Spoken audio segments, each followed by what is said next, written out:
Willkommen, meine laktosenintolerante Zuschauer. Mein Name ist Abram Okkult. Viele, so wie ich, berichten von einem dritten Weltkrieg. Weltuntergangsszenarien werden von uns erstellt. Aber was, wenn sowas schon mal passiert ist? Jeder von euch kennt den Wüstenplanet Mars. Das Besondere an ihm: er war mal der Erde extrem ähnlich. Doch heute ist er so trocken wie die Kehle im heißen Sommer. Wurde das Leben auf dem Mars durch einen Atomkrieg ausgelöscht?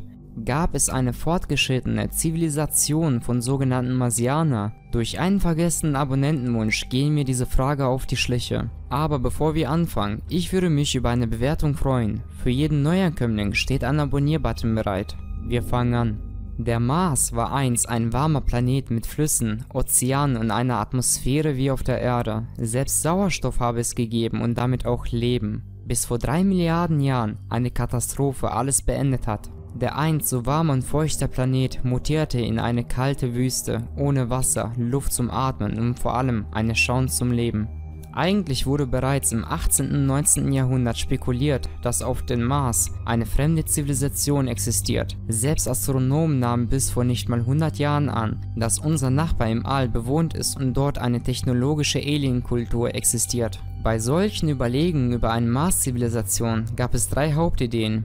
Entweder diese Marsianer existieren als eine ganz normale und gesunde Zivilisation und bei ihnen ist alles freundlich und in Ordnung, oder zweitens, diese Mars-Aliens sind momentan den Untergang geweiht, beispielsweise durch das Austrocknen ihres Planeten, wogegen sie mit allen Mitteln ankämpfen. Drittens, die Überlegung, dass diese Mars-Zivilisation einst existierte, aber schon lange, sehr lange vernichtet ist. Aber wie ist es dazu gekommen, dass plötzlich alles verschwunden ist? Der Physiker Dr. Brandenburg ist mit einer gewagten Theorie an die Öffentlichkeit gegangen. Auf dem Mars soll es 2 Zivilisationen gegeben haben. Er nannte sie Zidions und Autopsisten, die von einer außerirdischen Rasse aus dem Weltall mit einem atomaren Angriff ausgelöscht wurden. Hätten sie heute noch gelebt, würden sie folgendermaßen aussehen. Es handelt sich um kleine, nur etwa 120 bis 150 cm große und grauhäutige Humanoide.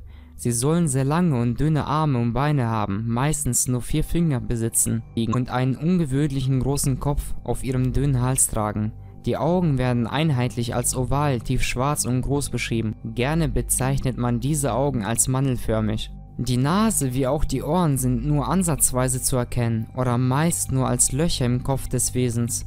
Auch der Mund scheint verkümmert, da sie keine Lippen und auch keine Zähne haben und eher wie ein einfacher Schlitz im Schädel aussehe. Die Haut erscheint meist wie Leder. Hin und wieder heißt es aber auch, dass die Haut nicht grau, sondern eher blau-grün, grau-schwarz oder grünlich erscheint. Seine Theorie stützt er auf nachgewiesene nuklearen Isotopen in der Marsatmosphäre, sowie auch auf eine dünne Schicht aus Uran, Thorium und radioaktivem Kalium auf der Marsoberfläche. Demnach erschütterten vor 200 Millionen Jahren mindestens 2 nukleare Explosionen den Mars und löschten alles Leben auf dem Planeten aus. Die Schockwelle verwandelte den Planeten in trockenen Sand. Seiner Ansicht nach existierte damals eine Zivilisation auf dem Mars, die einen ähnlichen Entwicklungsstand hatte wie die alten Ägypter. Auf unserem Planeten war da an Menschen noch nicht zu denken, denn es fällt in die irdische Urzeit. Viele der heute berühmten Dinosaurier gab es da noch nicht mal auf der Erde. Auf dem Mars nach Meinung von Brandenburg aber eine humanoide Zivilisation. Ich hoffe auch, dass uns Menschen und der Erde so ein grausames Schicksal nicht ereilt. Das war's, euer Abram Okkult.